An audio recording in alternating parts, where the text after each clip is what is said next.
Baru kemarin saya ngebahas tentang bagaimana Netanyahu, Perdana Menteri Israel, diserang oleh Menhannya sendiri, Yoav Gallant, karena berbagai blunder dan strategi yang gak jelas.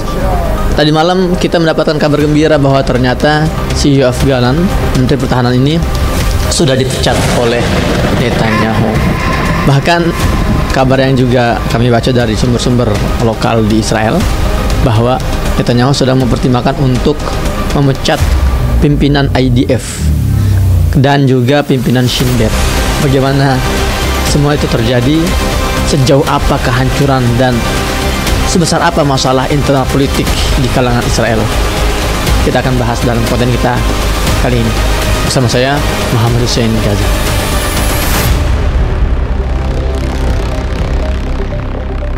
Bismillahirrahmanirrahim. Assalamualaikum warahmatullahi wabarakatuh. Alhamdulillah wassalatu wassalamu ala Rasulillah. Rabbi shrah li sadri wa yassir li amri wa hlul 'uqdatam min lisani yafqahu qawli. Rabbana zidna ilma. Teman-teman, apa kabar semuanya?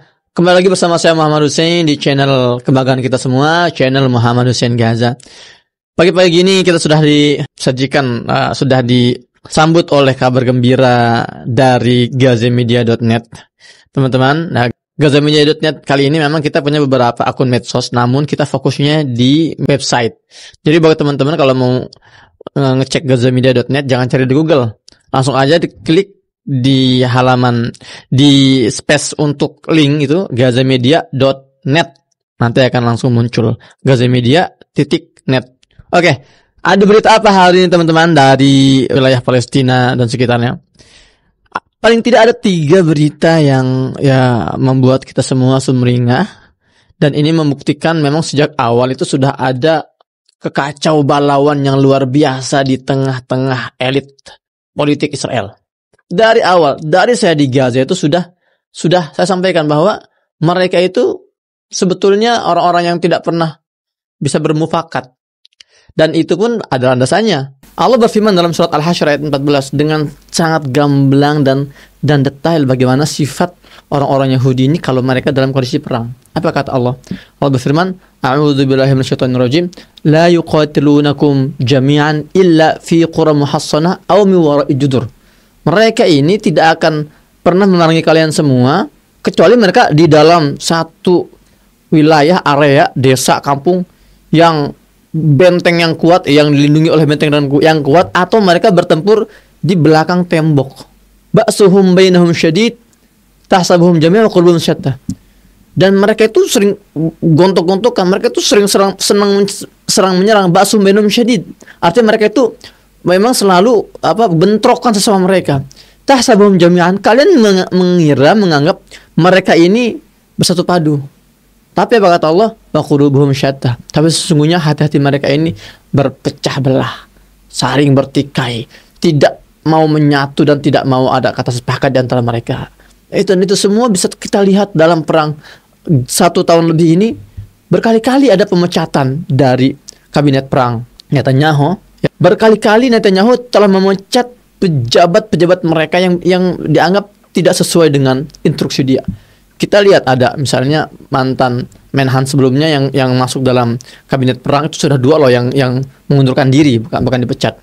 Kemudian juga beberapa waktu lalu juga ada beberapa perwira militer yang dipecat juga. Dan kali ini bukan sembarangan jabatan, ini Menhan loh, Menteri Pertahanan Yoav Gallant sendiri yang langsung dipecat oleh Netanyahu. Kalian tahu siapa Yoav Gallant ini? Kalau kita flashback ke 1 tahun sebelumnya, awal-awal 7 Oktober, ada yang ngomong seperti ini. Tidak ada listrik, tidak ada makanan, tidak ada bahan bakar. Kita akan blokade penuh Gaza. Itulah Yoav Gallant. Dia nih, si Menhan ini yang dia mengancam, pokoknya kita akan bantai semua warga Gaza dan kita tidak akan kasih akses apapun untuk mereka. Awalnya memang mereka sepakat, mereka semua punya semangat yang sama. Ayo kita, mumpung didukung oleh negara-negara barat, kita didukung oleh Eropa, kita pasti bisa menghabisi Hamas dalam waktu 1-2 bulan. Itu semangat mereka. Dan mereka dulu satu suara. Kesini-sini mulai realistis. Wah, ini kita nggak bisa ini. Sudah 6 bulan nggak ada progres yang nyata. 7 bulan, 8 bulan, sampai akhirnya sudah semakin keras di antara mereka. Si Yoav Gallant ini menuntut atau menuduh Netanyahu, kamu ini nggak punya strategi jelas. Giliran kita berusaha untuk memberikan satu solusi, kamu menolak nggak mau gitu. Akhirnya puncaknya adalah beberapa waktu lalu ketika Yoav Galan atau si Menhan ini mengingatkan secara keras Netanyahu bahwa target kamu ini di Gaza ini nggak jelas. Sebaiknya kita segera menerima gencatan senjata dan kita bebaskan para sandera melalui jalur perundingan. Netanyahu nggak terima. Artinya kalau mereka menyepakati gencatan senjata, artinya mereka harus menghentikan perang. Dan kalau perang berhenti, Netanyahu akan hilang kekuasaan absolutnya, karena status Israel akan turun dari status perang menjadi status normal lagi. Dan ketika otoritas absolut Netanyahu itu direnggut, hilang, maka Netanyahu bisa di meja hijaukan. Maka atas dasar pertimbangan-pertimbangan itulah akhirnya Netanyahu memutuskan untuk mengkat si Menhan, si Yoav Galan. Luar biasa. Kalau masih ada yang meyakini bahwa Israel telah menang, Israel masih kuat, maka buta dia matanya. Ya, seorang jenderal tertinggi dalam kemiliteran Israel ketika mereka sudah ditendang dari barisannya, berarti ada yang masalah di situ. Memang sejak awal Yoav Galan ini di akhir bulan ini ya, dia sudah berpikir sangat realistis. Kita nggak bisa menghabisi Gaza. Ini sudah mentok kita ini. Kita sudah dibantu oleh Amerika, oleh kekuatan-kekuatan Barat, tapi kita nggak bisa menghabisi Gaza. Memang orang-orang Gaza ini orang yang nothing tulus. Bagi mereka kemenangan itu sesuatu yang mereka kejar, syahid atau kematian itu juga sesuatu yang mereka impikan. Jadi bagaimana kekuatan macam apa yang bisa mengalahkan mental para pejuang-pejuang seperti ini? Maka di ayat ini Allah berfirman, tahsabuhum jami'a wa qulubuhum syatta, dzalika bi'annahum qaumun la yaqilun. Ya, jadi kenapa orang Yahudi atau Bani Israel ini ya selalu gontok-gontokan, selalu bertikai sama mereka? Bi'annahum qaumun la yaqilun, karena kata Allah mereka ini orang-orang yang tidak menggunakan akalnya, tidak menggunakan otaknya. Mereka nggak ngambil pelajaran dari sebelum-sebelumnya. Gaza itu sudah berkali-kali berusaha dihabisi. Tahun 2008 Gaza digempur selama 22 hari. Gagal itu Israel. Tahun 2012 saya sudah di Gaza waktu itu. Gaza digempur selama 8 hari. Gagal lagi. 2014 50 hari. Gagal lagi. Jadi mereka nggak belajar dari pengalaman. Makanya ketika saya diundang podcast oleh Om Deddy Corbuzier, ketika Deddy Corbuzier bertanya kepada saya, ini kapan ini akan selesai? Saya katakan pasti selesai. Dan ujung-ujungnya akan sama skenario seperti yang sudah-sudah. Apa itu? Israel akan mengibarkan bendera putih, mereka akan menyetujui persyaratan para pejuang-pejuang Gaza, dan hari itu seluruh dunia akan merayakan kemenangan Gaza, terutama jutaan warga Palestina yang ada dalam Gaza. Seperti itu skenarionya, karena ya itu sudah pengalaman itu sudah kita lihat sebelum-sebelumnya. Terus apa alasan kenapa Netanyahu ini nekat dan berani mengambil keputusan besar dengan memecat Yoav Galan atau Menhan-nya?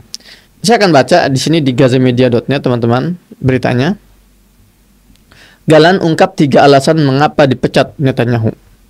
Menteri Pertahanan Israel yang baru saja dipecat, Yoav Galan, membeberkan alasan di balik pemecatannya oleh Perdana Menteri Benjamin Netanyahu pada Selasa 5 November. Dalam konferensi pers yang digelar Selasa malam, Galan tampil emosional saat menjelaskan alasan tersebut. Ia mengungkapkan 3 alasan utama. 1. Pentingnya wajib militer bagi pria Yahudi Haredim. Ya, Haredi itu Haredim yang sudah saya bahas di 2 konten sebelumnya. Kalian harus nonton, itu bagus banget itu informasinya. Kebutuhan mendesak untuk memulangkan sandera dari Gaza, itu yang kedua.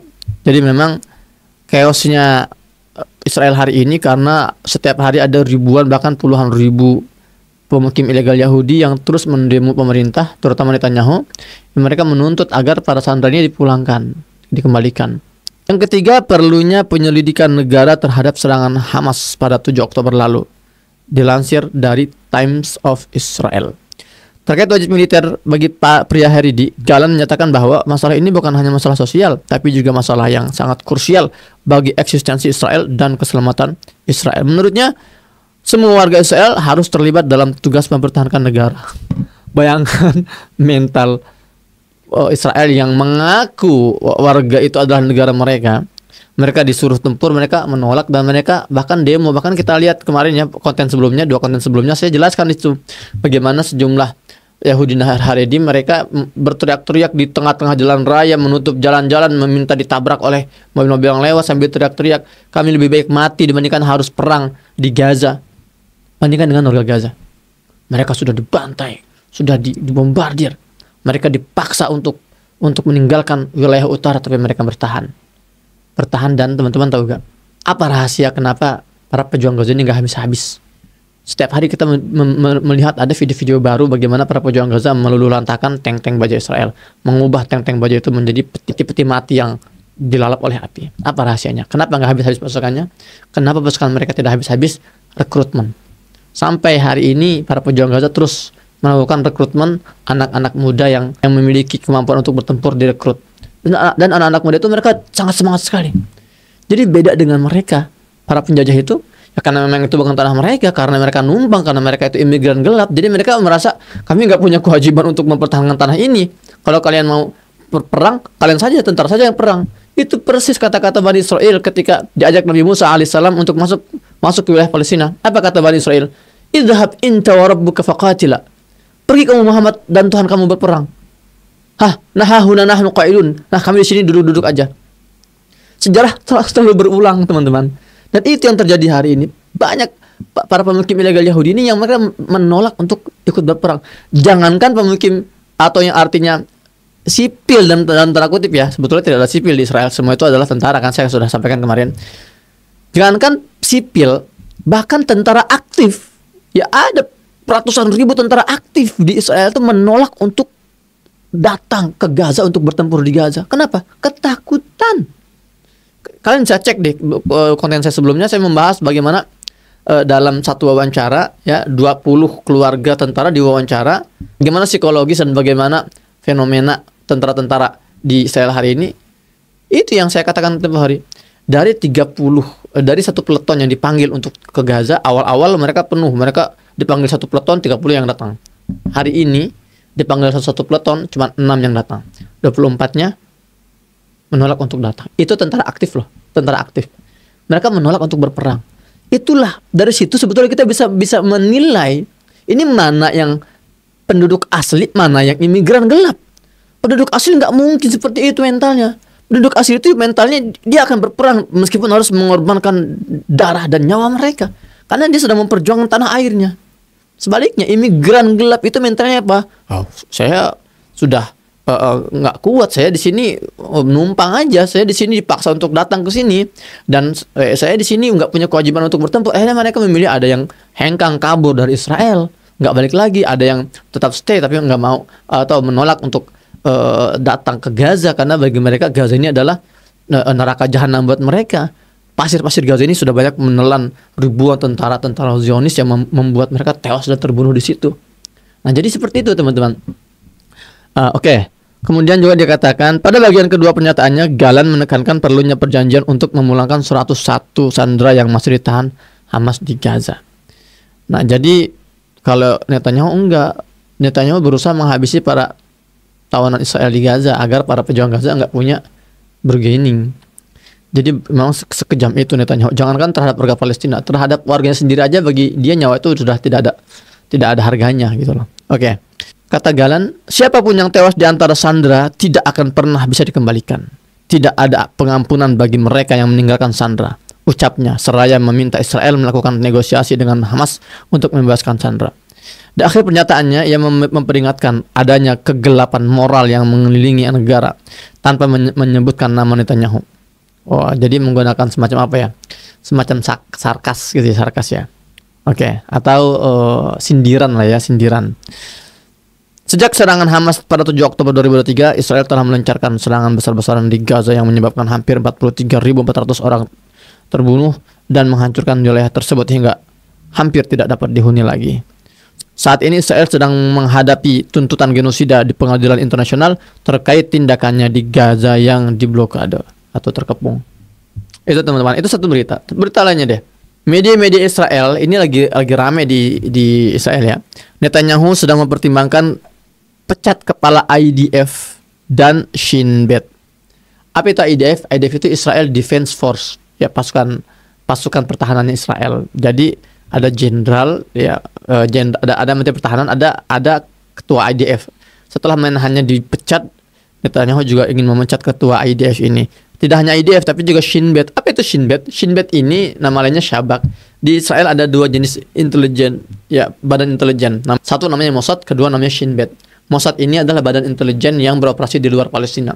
Jadi kalau ada berbagai aksi asasinasi, pembunuhan terhadap para petinggi-petinggi Palestina di luar Palestina itu kerjaannya si Mossad. Tapi lembaga intelijen Israel yang beroperasi dalam wilayah Palestina namanya Shin Bet, dan ini rencananya akan dipecat oleh Netanyahu. Beritanya panjang, kalian silakan baca saja di gazamedia.net ya. Baik teman-teman, semoga bermanfaat. Jangan bosan, jangan lelah membersamai Palestina dalam perjuangannya. Ketika musuh-musuh kita totalitas mendukung Israel, mensupport Israel untuk menjajah Palestina, maka kita harus totalitas untuk mengawal terus Palestina. Selain kita bisa mengirimkan donasi terbaik untuk Palestina, logistik, kita juga kawal dengan cara perjuangan media juga, dan juga kita mengawal mereka dengan terus mengikuti perkembangan-perkembangan terkini kondisi saudara-saudara kita di Gaza, Palestina. Demikian bersama saya Muhammad Hussein Gaza. Sampai jumpa di konten selanjutnya. Assalamualaikum warahmatullahi wabarakatuh.